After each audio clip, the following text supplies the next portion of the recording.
CM Manohar Lal ने खोला budget का पिटारा। किसकी डूबी नैया, किसका बना बजट सहारा, जानिए बजट बुलेटिन में। नमस्कार, आप देख रहे हैं एसीपी नेटवर्क। मैं हूं आपके साथ सिमरन त्यागी और स्वागत है आपका आज के कार्यक्रम हरियाणा बजट बुलेटिन में।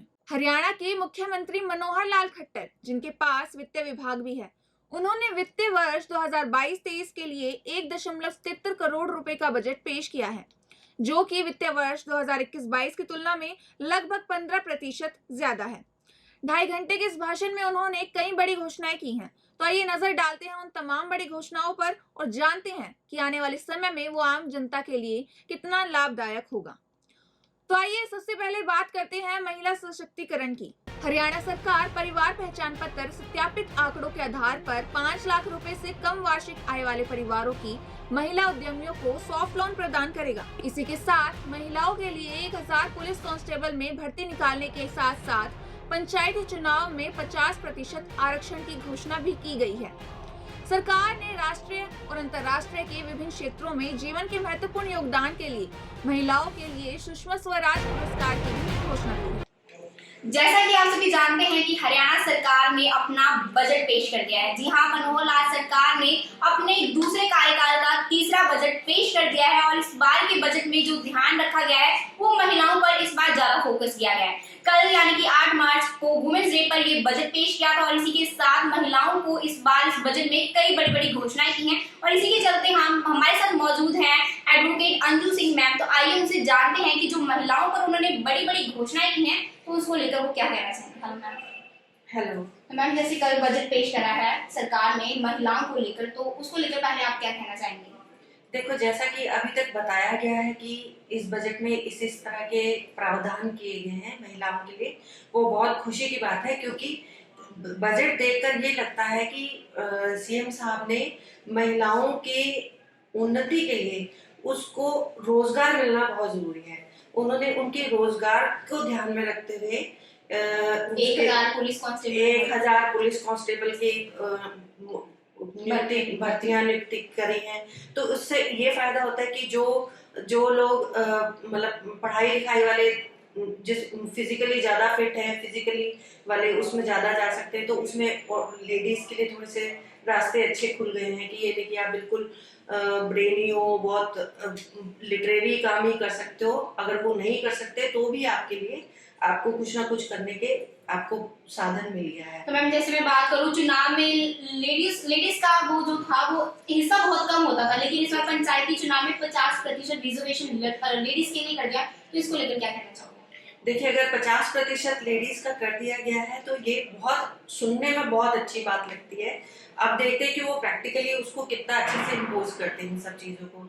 अब गांव में पंचायत में अगर लेडीज का 50% रोल हो जाए तो इससे अच्छी कोई बात ही नहीं हो सकती, क्योंकि ज्यादातर ग्रामीण इलाकों में जो महिलाएं हैं वो उसकी हर एक चीज से ज्यादा परिचित रहती है जरूरतों के प्रति। मतलब पशुओं को क्या जरूरत है, बच्चों को क्या जरूरत है, घर का चलाना, ये सब खेती बाड़ी, वो सब हर चीज से बहुत परिचित होती है। तो उनको ज्यादा समझ में आती है कि इन सब से रिलेटेड क्या इश्यूज हो सकते हैं। आप कहना चाहते हैं लेडीज जो है चुनाव में भी अपना अच्छा प्रदर्शन करेगी? बिल्कुल करेंगे, उसमें तो कोई दो राय है ही नहीं।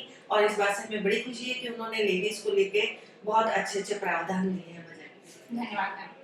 इसी के साथ अब हमारे साथ मौजूद हैं एडवोकेट शमा सहगल जी। तो आइए जानते हैं कि उनकी बजट पर क्या राय है। Hello ma'am. हेलो। तो जैसे कि मैम बजट को लेकर मैं आपको बताऊं कि जैसे उन्होंने अब हरियाणा सरकार ने लेडीज के लिए मतलब स्पेशली लड़कियों के लिए मेडिकल कॉलेज खोलने का ऐलान किया है, तो इसको लेकर आप क्या कहना चाहोगे? पहले तो मैं ये कहना चाहती हूँ, मैं हरियाणा सरकार का बहुत बहुत धन्यवाद करना चाहती हूँ कि उन्होंने महिलाओं के बारे में इतना सोचा और उनके लिए नए प्रावधान जारी किए हैं।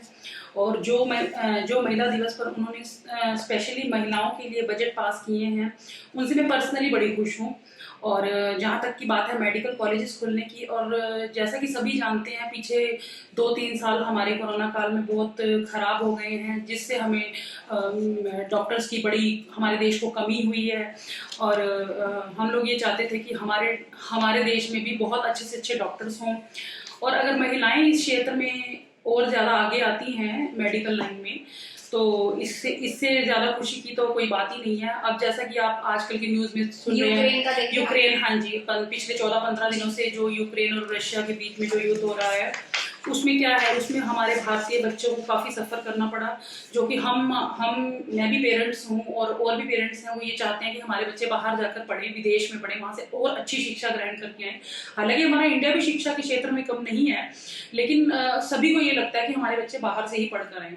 अब हम लोग यूक्रेन भेजते हैं, यूक्रेन एक अच्छी कंट्री है, लेकिन अब इस युद्ध के चलते तो आने वाले भविष्य में तो मैं एक माँ होने के नाते मैं तो कभी नहीं चाहूंगी कि मेरा बच्चा इतनी दूर जाए और इस तरह की प्रॉब्लम्स को फेस करे।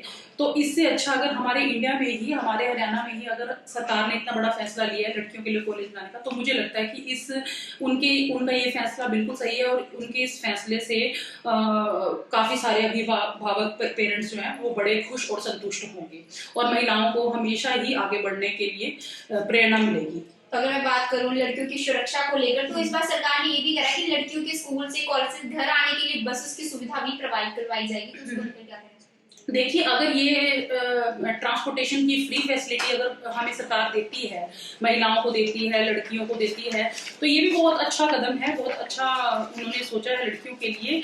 बहुत बार ऐसा होता है कि बस जो डेली पढ़ने वाले बच्चे होते हैं या डेली जॉब पर आने जाने वाली लड़कियां भी होती हैं या लेडीज भी होती हैं, मैं भी हूँ, तो कई बार क्या होता है कि पुरुषों के बीच में बहुत रश में, बहुत धक्का मुक्की में कई बार टिकट्स लेने में भी हमें प्रॉब्लम होती है। कई बार बहुत हम लोग सोचते रह जाते हैं कि जल्दी पहुंचना है, ऐसे कैसे जाएं। कई बार बहुत छोटी सी एक बात है कि कई बार खुले पैसों का भी बड़ा झंझट पड़ जाता है।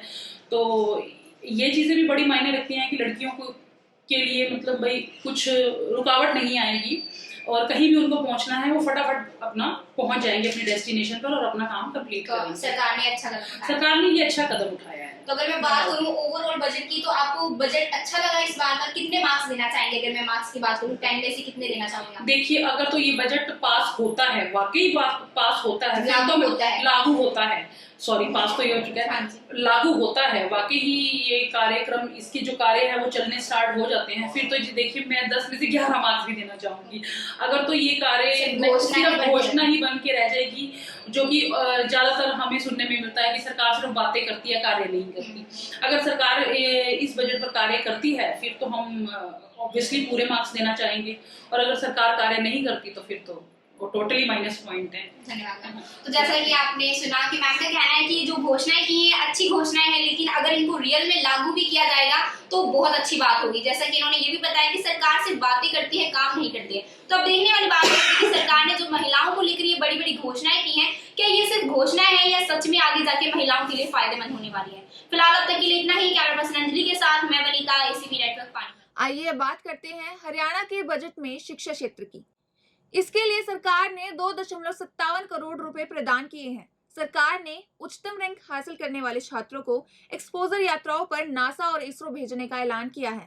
वहीं हरियाणा के शिक्षा मंत्री कंवर पाल ने घोषणा की कि उनकी सरकार राज्य भर के सरकारी स्कूलों में कक्षा 10वीं और 12वीं के छात्रों को मुफ्त टैबलेट प्रदान करेगी। इसी के साथ हर गाँव में ई-लाइब्रेरी खोलने की घोषणा भी की गई है। स्कूलों में स्मार्ट क्लासेस स्टार्ट करने और 4 मेडिकल कॉलेज बनाने का भी ऐलान किया। जैसे कि हम सभी जानते हैं कि कल अंतर्राष्ट्रीय महिला दिवस वाले दिन जो हरियाणा का बजट है वो पेश हो चुका है और शिक्षा को लेकर इसमें बड़ी बड़ी घोषणाएं की गई हैं। जो राजकीय स्कूल है, जो मॉडल स्कूल है, उनकी संख्या बढ़ाकर 500 कर दी गई है और यहाँ तक कि जो मेडिकल के स्टूडेंट हैं उनको भी बहुत बड़ी राहत दी गई है। तो अब इसी को लेकर हमारे साथ स्कूलों से विद्यार्थी मौजूद है। अभी उनसे बातचीत करते हैं कि जो हरियाणा का कल बजट पेश हुआ है उनको लेकर उनकी क्या राय है और कितनी सहूलियत उन्हें मिली है और क्या क्या आशाएं थी, क्या जो बजट पेश हुआ है वो उनकी आशाओं पर खरा उतरा है या नहीं। आपका नाम? मेरा नाम हिमांशु है। हिमांशु, आप ये बताइए कि आप फिलहाल कौन सी स्ट्रीम से जो अपनी स्टडी आप कंप्लीट कर रहे हैं और कौन सी स्ट्रीम से पढ़ना चाहते हैं? मैं केंद्रीय विद्यालय त्रिपुरा से 12वीं में पढ़ता हूँ। मैंने 12वीं के आसपास में मेडिकल चलो आप ये बताइए कि आप मेडिकल स्टूडेंट हो और कल ही हरियाणा का बजट पेश हुआ है, उसमें ये बात कही गई है कि जो मेडिकल के स्टूडेंट हैं उनके लिए 4 मेडिकल कॉलेज हमारे हरियाणा में होना चाहिए। क्योंकि मैं आपको बता दूं कि जो मेडिकल के स्टूडेंट हैं वो हम अपनी मेडिकल की स्टडी पूरी करने के लिए विदेशों में जाते हैं और अभी फिलहाल यूक्रेन में जो इतना बड़ा युद्ध चल रहा है वहाँ पर भी MBBS यानी कि मेडिकल की स्टडी करने वाले बहुत से बच्चे फंसे हुए हैं। तो आप इसको लेकर क्या कहना चाहोगे कि जो मेडिकल की स्टडी है वो अब हरियाणा में ही बच्चे कर सकते हैं क्योंकि अब बाहर जाने की कोई जरूरत नहीं? सरकार ने, जैसे कि हम सबको पता है, सरकार ने कुछ मेडिकल के कॉलेज हरियाणा में खोले हैं। उससे हमें ये फ़ायदा होगा कि बच्चे यूक्रेन और रशिया जैसी कंट्री में, वहाँ पे मेडिकल की पढ़ाई बहुत सस्ती है, वो करने के लिए वहाँ जाते थे, अपने देश को छोड़ के इतना पैसा खर्च करके वहाँ जाते थे। अब उससे सस्ती शिक्षा उन्हें भारत की हमारे हरियाणा राज्य में मिल जाएगी। इससे अच्छी बात और क्या हो सकती है? बच्चे अपने फ्यूचर के बारे में अपने माँ बाप के पास रहते हुए सोच सकते हैं। और जैसे कि अभी आपको बता दूं एक बात, हमारे हरियाणा का जो बजट हुआ उसमें जैसे भी आपने बताया कि यहाँ के बच्चे अपनी स्टडी को पूरा करने के लिए विदेश जाते थे, लेकिन सिस्टम कर दिया सरकार ने कि अपनी संस्कृति को लेकर, जैसे कि अभी योगा की अगर बात करें, योगा काफी ट्रेंड है, विदेशों में भी योगा किया जाता है। तो ऐसे ही अपनी संस्कृति को बढ़ावा देने के लिए ऑनलाइन क्लासेस लगाई जाएंगी कि जो विदेशी बच्चे हैं वो भी हमारी संस्कृति को और हमारी सभ्यता को सीखना चाहिए, इसके लिए ऑनलाइन क्लासेस लगाई जाएगी।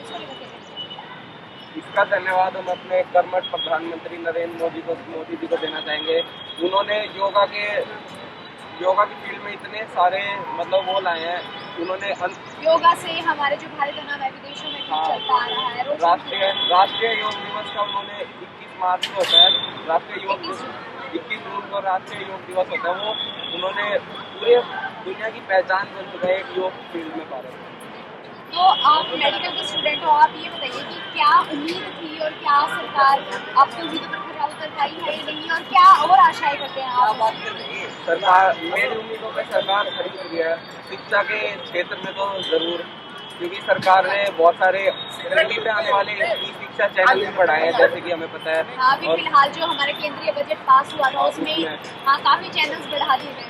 उससे जो बच्चे ऑनलाइन क्लास भी नहीं ले पाते, कम से कम टीवी उन्हें प्रोवाइड करके वो टीवी में ऑनलाइन क्लास दे सकते हैं। बच्चों को टैबलेट बांटे जा रहे हैं, जो गरीब बच्चे हैं उनसे सरकारी स्कूलों की संख्या बढ़ा दी गई है, उसमें जो गरीब बच्चे उन्हें भी मुफ्त में शिक्षा प्रदान होगी। तो जैसे कि इन्होंने बताया कि जैसे बच्चे हैं उन्हें गरीब बच्चे जो होते हैं कहीं ना कहीं वो वंचित रह जाते हैं शिक्षा से। तो उन्होंने कहा कि जैसे अभी केंद्रीय बजट में बात की गई कि ऑनलाइन हमें स्टडी प्रोवाइड करें, तो इसको लेकर जो सरकार अभी फिलहाल टैबलेट बांटने की बात कर रही है कि 10वीं से लेकर 8वीं से लेकर जो भारत के स्टूडेंट उन्हें टैबलेट दिया जाए, इसको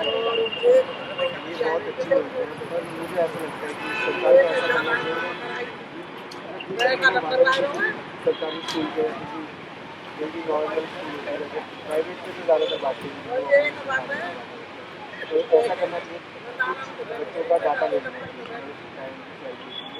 सैलरी के हिसाब से देखना चाहिए। जो पॉवर्टी के लाइन के नीचे आते हैं वो सब अफोर्ड नहीं कर सकते सर, उन्हें वो टैबलेट प्रोवाइड करनी चाहिए। और अगर वहाँ किसी और में प्रॉब्लम होती है वो उन्हें देना चाहिए, बस पहले उन बच्चों को देना चाहिए जो। मेरा नाम योगराज, ये बताइए आप कौन सी स्ट्रीम के स्टूडेंट हैं? मैं कॉमर्स। तो कॉमर्स के स्टूडेंट हैं आप, ये बताइए कि फिलहाल जैसे कि आपने बताया कि जो गरीब बच्चे होते हैं केवल उन्हें टैबलेट, ऐसा कुछ नहीं है। सरकार सभी अपनी गणना के अनुसार सभी बच्चों को टैबलेट प्रोवाइड कराएगी, चाहे वो गरीब हो चाहे वो अमीर हो, ऐसा कुछ नहीं है। हाँ, लेकिन ये आपकी बात अच्छी है कि सरकार ये देखेगी उनकी पॉवर्टी लाइन क्या है, क्या वो अफोर्ड कर पाते हैं नहीं। आपको मैं ये भी मेरे आपसे एक सवाल है कि जैसे कि अभी मॉडल स्कूल जो है उनकी संख्या बढ़ाकर सरकार ने 500 कर दी है, तो इसको लेकर आप क्या कहना चाहोगे? क्योंकि कहीं ना कहीं अभी भी महिलाएं जो शिक्षा से वो वंचित है और जो गरीब बच्चे हैं वो भी अभी शिक्षा इतनी अच्छी तरह से ग्रहण नहीं कर पाते, क्योंकि कहीं ना कहीं देखें तो अगर कोविड की बात करें तो जो हमारी अर्थव्यवस्था उसको भी काफ़ी बड़ा धक्का पहुँचा है।